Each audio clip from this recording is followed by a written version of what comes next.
When you and I first met many years ago, you shared something with me, and we have a connection because in 1985, I lived in Australia for 6 months with some orange, they were called orange people. And these orange people, they were a sub category, I don't know, they're from Oregon, the Rajneesh Right, that's movement. what they were. Right. They were wonderful. Right. I lived with these two older ladies. They Right. were wonderful. They always wore orange or purple. Right. They were happy and they danced Right. and they were really fun. And you were once one of these Yeah. people. Is that correct? That's correct. Yes, I was. How did you come about that? And tell us about that a little bit. Sometime in my mid-30s, I had a feeling that I had a big empty spot inside of me. It actually felt like a black hole. I was empty. I was making all the money I needed. I was living a great life, and I said, "What's it all about? It doesn't make any sense to me. What am I here for?" Big question. Anyway, I had friends in New York, and they too were orange people. And orange people really were anything that was a vibrant color, which was suggested by a man called Rajneesh, who has since died. His idea was, in many ways, to humble yourself, to wear a picture of him hanging on your neck. It's called a mala. Why did we do it? Because we were then talking about somebody else is more important than us. The theory was that our ego is what gets in our way. Let's throw away the ego. Let's just enjoy life.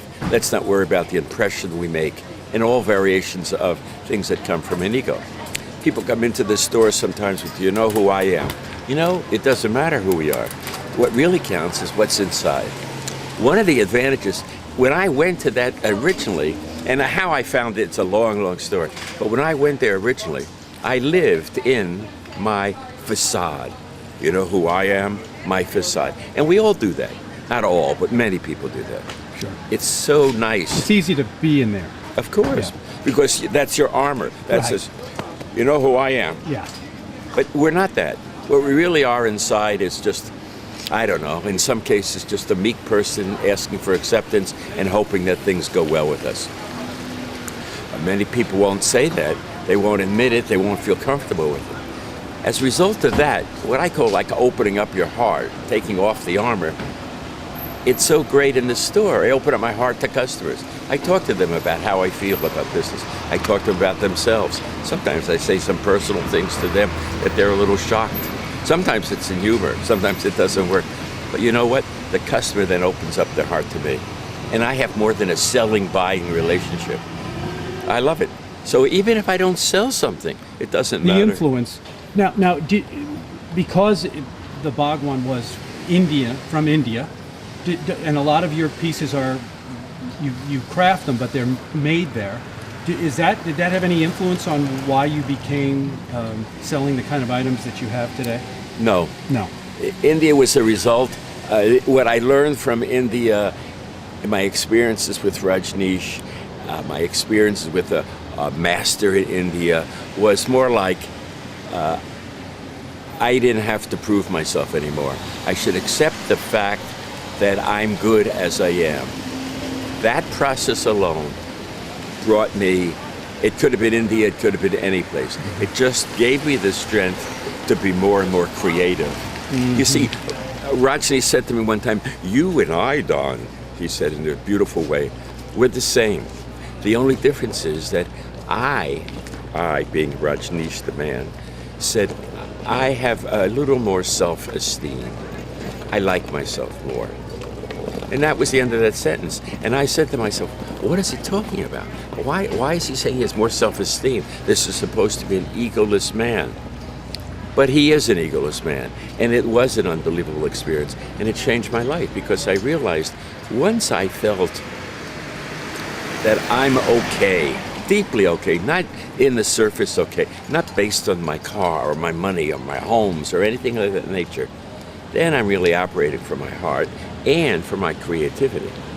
When you look back at it, you know, a lot of people considered it to be a cult. He was the guy that had the Rolls Royces, that lived in Oregon, that, you know, I don't know, didn't he go to jail or something? Or something happened to him. So let me clarify that. It was a cult. Why do I say it was a cult? Right. Because his program was to clean out the crap in our brain, to empty out so many of the foolish things we've learned. Why did he have so many Rolls Royces then? Because people would go to see him. I was there many, many, many times. I was never asked for a penny, not a single penny. And at that time, I would have been glad to give him money. But people would go there with their lives lost, empty. Very successful theater people, sports people, lawyers, psychologists, psychiatrists. They would go there with this, what am I to do? What's happening? Why am I so empty inside? And they would leave there, sometimes not after the first time, but after the second or the third. They would leave there with a sense of purpose, a clear understanding about what they're in the world for, and what's important and what's not important. Many of those people didn't know what to give him, didn't know what to do other than thank you. So they knew he was a child. By that I mean he loved toys. He loved, a Rolls Royce, a fancy watch. He was absolutely, perfectly a child. He just laughed and sang and he moved around. He was a wonderful guy. But having another toy for him, isn't this nice? It couldn't mean a thing for his personal possessions. Got it. None at all. But people didn't understand That's that. right. And then when he was put in jail in North Carolina, it was for some bizarre idea that was, basically said he was anti-religion, he was this, and what he was just anti-bigotry, anti the rules of the road. He said all the answers are in ourselves, not out there. And so he was upset with a lot of that, and a lot of people didn't like that. But when you look back, you look only back with a positive attitude toward that, and changed my life in such a positive way. I cannot believe it. Not only just a positive way of living, but my creativity exploded because now it became okay to be me. Now I can say that to you 10 times. You should be yourself. But that's not enough. The way they did it there, it wasn't conversation. First of all, if he had a new idea for you, you had to hear the new idea 17 times. You have to hear a whole new point of view many times. But the things we did there, the meditations, the people we met, the singing, the dancing, it was so overwhelming with, this is life. I think that maybe third or fourth time I was there and did it was some sort of meditation. I cried in hysterics because I felt that up until that point, I was unconscious. I was walking around in life, being busy, but so what? It didn't mean a thing. And all of a sudden, I started to feel inside, and it could appreciate the beauty of a tree, and appreciate some people. And now, if someone comes into my store, or someone I just meet anywhere socially, and I see a negative quality of them, now I want to do is just give them love. I don't want to respond to their negativity. I don't want to give them back my negativity. By the way, I'm never going to be perfect at that. we know that. Yeah. That's okay.